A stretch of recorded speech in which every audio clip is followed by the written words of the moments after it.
Assalamualaikum warahmatullahi wabarakatuh. Selamat datang kembali. Kita langsung aja nih masuk ke pembahasan kali ini. Topiknya lumayan spesifik tapi penting banget di dunia keuangan syariah kita. Fatwa DSMUI nomor 125 tahun 2018. Betul sekali. Ini soal kontrak investasi kolektif efek beragun aset syariah atau biar gampang KIK EBA syariah. Iya, KIK EBA Syariah. Sumber kita ya dokumen fatwanya itu sendiri. Intinya sih, ini panduan resmi gimana caranya mengubah aset jadi produk investasi yang bisa dijual beli di pasar modal, tapi tetap syariah gitu. Oke, nah misi kita sekarang ini, kita mau bedal bareng-bareng apa sih KIK EBA syariah itu, terus kenapa DSMUI kok merasa perlu ya bikin aturan khusus soal ini, dan yang penting aturan mainnya gimana. Kalau Anda, para pendengar, pernah kepikiran gimana caranya aset real, misalnya gedung gitu, bisa jadi surat berharga syariah? Nah ini dia jawabannya. Tepat. Ini sebetulnya bagian dari usaha kita ya, buat memperkaya pilihan instrumen di pasar modal syariah. Ada kebutuhan loh dari industri. Oh, jadi bukan cuma teori ya? Bukan. Industri perlu cara cari pembiayaan baru. Terus juga investor perlu alternatif investasi yang sesuai syariah. Nah, mekanismenya itu namanya sekuritisasi aset. Oke, sekuritisasi aset. Mari kita mulai dari kenapanya dulu deh. Di bagian menimbang di fatwa itu kan disebut alasannya ya. Apa tuh poin utamanya? Jadi ada 3 alasan mendasar, Mas. Pertama, yaitu tadi, memang ada kebutuhan nyata di industri. Para pelaku pasar, mereka butuh instrumen kayak KIK EBA Syariah ini. Butuh ya? Iya, butuh. Baik buat perusahaan yang punya aset, originator cari dana, maupun buat investor cari tempat investasi di pasar modal. Jadi emang ada permintaan pasar gitu. Oke, jadi ini respons atas kebutuhan real ya, bukan sekedar wacana akademis gitu. Betul, betul. Kedua, nah ini penting juga, sebelum fatwa ini terbit, itu belum ada panduan syariah yang spesifik dari DSN MUI soal KIK EBA Syariah. Kosong dong aturannya. Iya, bisa dibilang gitu. Istilahnya itu belum ada dhawabit atau ketentuan sama hudud, batasan-batasan yang jelas. Nah ini kan bikin ketidakpastian buat pelaku pasar yang mau nerbitin atau mau investasi. Wajar sih kalau ragu-ragu jadinya ya. Makanya, dan yang ketiga, ya karena 2 alasan tadi itu, DSN MUI akhirnya memandang perlu menetapkan fatwa ini. Tujuannya ya biar jelas, jadi pedoman buat semua pihak. Biar praktiknya nanti nggak keluar dari koridor syariah. Masuk akal, masuk akal. Nah, sekarang kita geser ke bagian yang biasanya jadi ruhnya produk syariah nih. Landasan hukum Islamnya. Di bagian mengingat, fatwanya kan merujuk ke Al-Quran, hadis, sama kaidah fikih. Kita nggak perlulah ya rinci satu-satu ayatnya, tapi kira-kira tema besarnya apa aja nih prinsip syariah yang jadi dasar KIK EBA syariah? Wah, kalau landasannya ini emang komprehensif banget. Kalau kita coba kelompokkan ya, ada beberapa tema utama. Dari Al-Quran dulu nih. Penekanannya kuat banget soal kewajiban memenuhi akad atau kontrak. Itu dasar banget ya. Iya, dasar banget. Terus menepati janji, larangan makan harta cara batil, sama anjuran bisnis itu harus saling ridho, suka sama suka. Ini fundamental lah dalam muamalah. Prinsip dasar transaksi ya. Betul. Terus ada juga prinsip inti, jual beli itu halal, riba itu haram. Nah ini sentral banget nih. Pasti itu. Selain itu, ditekankan juga pentingnya amanah, terus tolong-menolong dalam kebaikan, dan juga soal profesionalisme dan integritas. Jadi, milih pengelola atau pekerja itu ya harus yang kuat, terpercaya, punya pengetahuan. Ini kan relevan banget buat peran manajer investasi nanti. Oh, jadi nggak cuma soal halal haram transaksinya ya, tapi juga etika dan profesionalisme orang-orangnya. Iya dong. Nah, kalau dari hadis Nabi SAW, prinsipnya juga melengkapi. Misalnya, ada aturan jelas soal tukar-menukar barang, biar nggak jatuh ke riba. Atau gharar, ketidakjelasan itu. Goror ya? Terus ada juga penekanan soal keadilan dalam hubungan kerja atau jasa. Upahnya harus jelas, bayarnya tepat waktu. Nah, ini jadi dasar kenapa boleh ada ujrah atau fee dalam akad kayak wakalah bil ujrah. Oh iya, ujroh ini pasti penting ya, kan banyak pihak yang terlibat di KIK EBA syariah ini, pasti mereka dapat fee kan atas jasanya. Penting banget. Selain itu, ada juga prinsip dari hadis soal larangan transaksi yang nggak pasti banget. Ghorar tadi. Terus boleh transaksi falas asal kursnya jelas dan tunai. Sama prinsip umum boleh damai, sulh, dan terikat sama syarat yang disepakati. Asal nggak melanggar syariah. Oke, jadi prinsip umumnya itu memastikan transaksinya adil, jelas, nggak ada riba, profesional gitu ya. Terus kalau kaidah fiqh gimana? Prinsip umumnya apa? Kalau kaidah fiqh, ini ngasih kerangka yang lebih luas lagi. Yang paling dasar nih. Pada dasarnya, semua bentuk muamalah itu boleh. Kecuali ada dalil yang melarang. Ini kan enak. Membuka pintu inovasi. Fleksibel ya jadinya. Iya, tapi ada pembatasnya juga yang penting banget. Setiap utang piutang yang mendatangkan manfaat tambahan buat pemberi utang, kalau disyaratkan, adalah riba. Nah ini nih, ini krusial banget nanti pas kita bahas jenis aset yang boleh. Nah, ini kayaknya bakal jadi poin kunci nih nanti. Ada kaidah lain yang relevan. Ada juga kaidah soal hukum itu ngikutin kondisi yang dominan atau yang umum terjadi, bukan yang aneh-aneh. Sama yang paling dasar, bahwa hukum Islam itu ya tujuannya selalu buat kebaikan atau maslahat umat manusia. Baik. Jadi landasannya udah kuat ya dari berbagai sumber hukum Islam. Tapi DSN MUI nggak berhenti di situ aja kan? Di bagian memperhatikan, katanya mereka juga lihat pandangan lembaga internasional dan fatwa lain. Betul, mereka nggak menutup mata dari praktik dan pandangan lain. Yang paling kelihatan itu rujukannya ke standar AAOIFI. Itu lembaga standar syariah internasional. Oh, AAOIFI ya? Iya.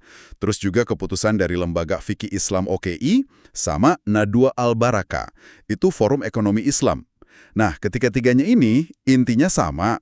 Mereka negesin larangan memperjualbelikan utang. Istilahnya buy al dain. Jual beli utang ya? Iya.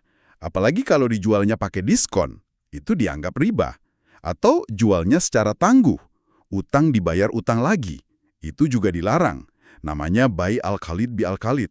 Wah, jadi ada semacam konsensus internasional ya soal larangan jual beli utang ini? Bisa dibilang begitu. Dan ini, relevan banget sama struktur KIKE Basyariah nanti. Selain itu, DSN MUI juga merujuk ke fatwa-fatwa mereka sendiri yang nyambung. Kayak fatwa soal hawalah, wakalah bil ujroh, sekuritisasi yang umum, fatwa 120, sama wat atau janji. Dan nggak lupa, mereka juga dengar masukan dari praktisi industri. Jadi prosesnya cukup komprehensif lah. Oke, prosesnya mantap. Nah, biar kita semua satu frekuensi nih soal istilah, fatwa. Ini kan banyak banget definisi ya. Kita coba fokus ke beberapa yang paling penting deh, buat ngerti mekanismenya. Mungkin mulai dari definisi KIKE Basyariah itu sendiri, sama proses intinya. Liquid, susah dijual cepat jadi duit, diubah jadi liquid, gampang diperdagangkan.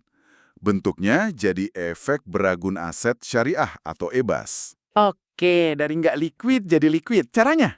Caranya, originator, ini pemilik aset awalnya, dia jual asetnya ke manajer investasi atau MI. MI ini bertindak sebagai wakil dari wadah namanya KIK EBAS. Nah, MI inilah yang kemudian nerbitin EBAS buat dibeli sama pemodal atau investor. Tentu, semua proses ini wajib patuh sama prinsip syariah. Sip. Jadi ada originator, MI, pemodal, sama wadah KIK EBAS itu sendiri. Nah, tadi Anda sempat nyinggung soal jenis aset. Kayaknya ini krusial banget ya. Apa bedanya aset syariah berbentuk dain, ASBD, sama aset syariah berbentuk bukan dain, ASBBD? Terus dicatat baik-baik. ASBB itu aset yang wujudnya berupa utang atau piutang. Utang ya contohnya? Contohnya, ya, piutang dari pembiayaan murabahah atau pinjaman qard atau piutang biaya sewa ujroh.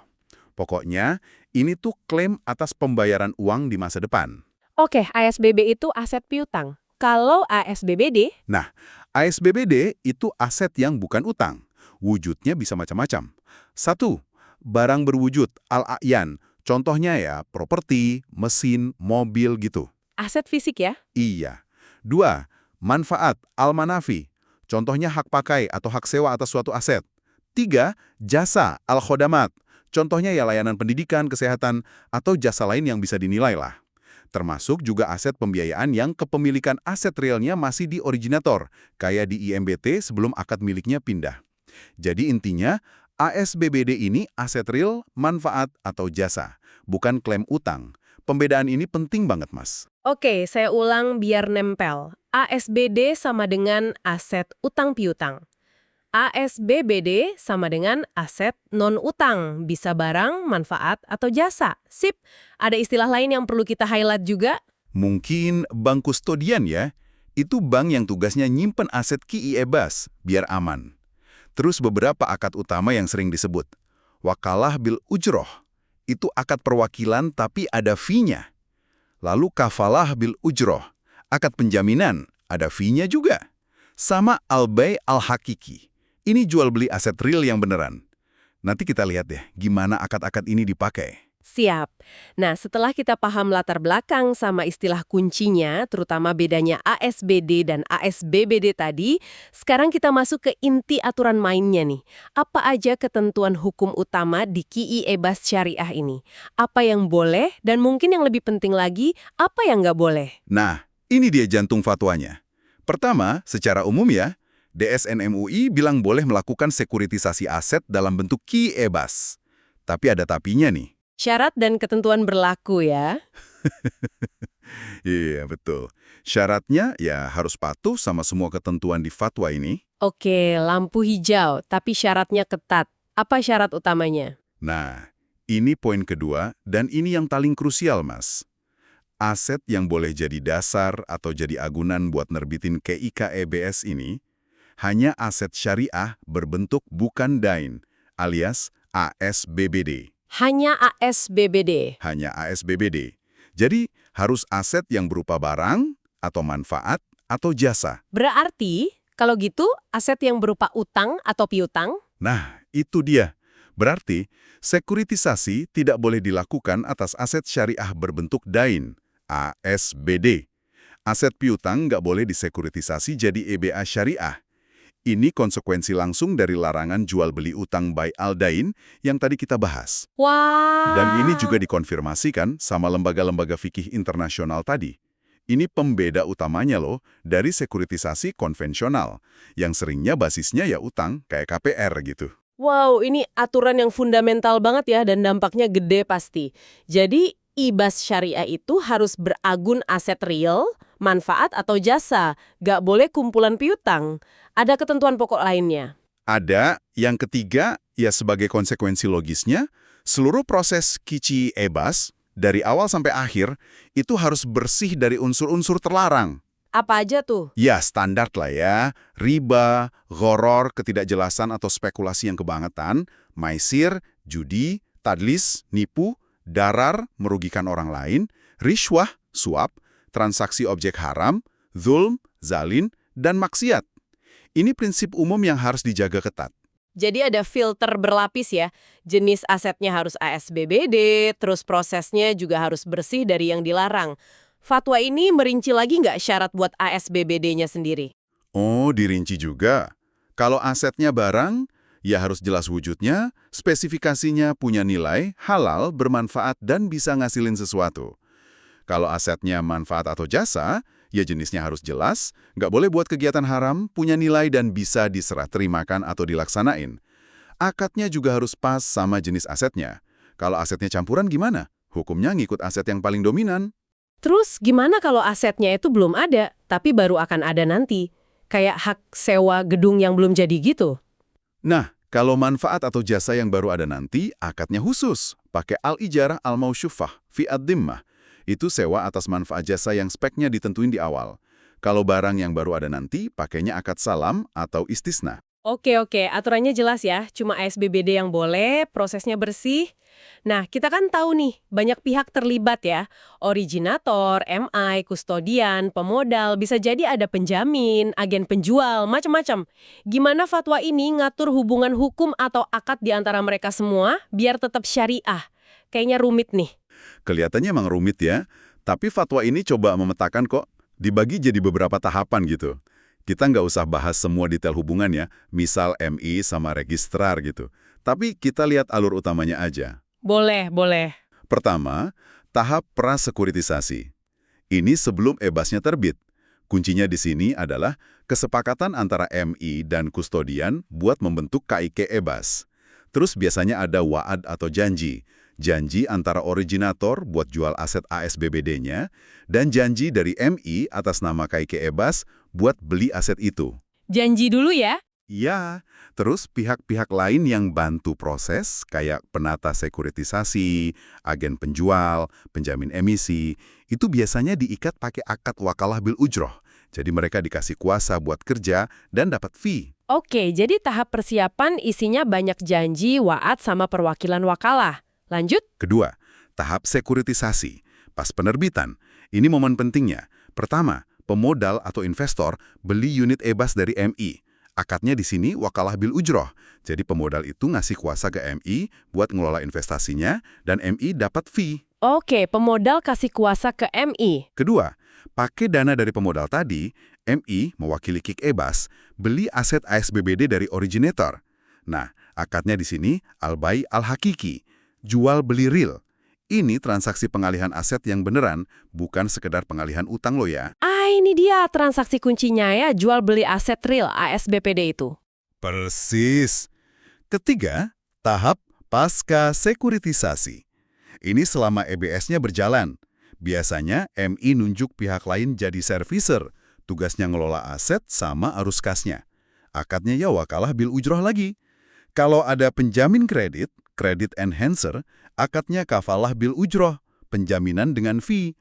Terus pas bayar hasil ke pemodal, itu juga lewat agen pembayar, akadnya wakalah bil ujroh juga. Jadi wakalah bil ujroh ini kayaknya jadi akad sejuta umat ya di sini buat nunjuk pihak-pihak yang kasih jasa. Aha, bisa dibilang gitu. Karena memang banyak fungsi perwakilan dan pemberian jasa di sini.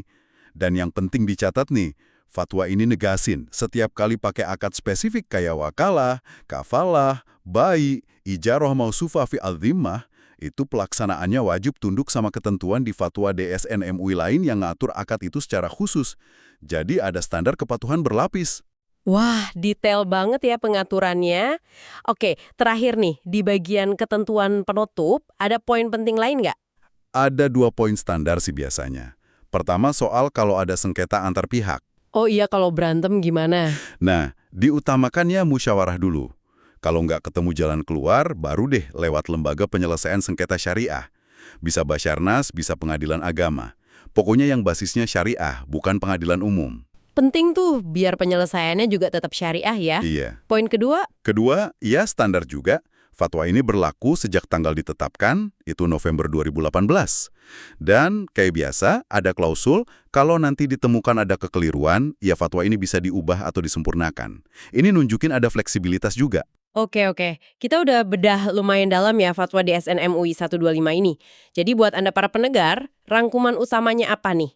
Intinya, fatwa ini ngasih lampu hijau plus panduan teknis buat sekuritisasi aset syariah di Indonesia lewat skema KIK EB Syariah.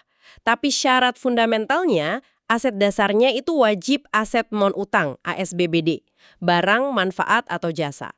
Bukan aset utang atau piutang, ASBD. Betul sekali.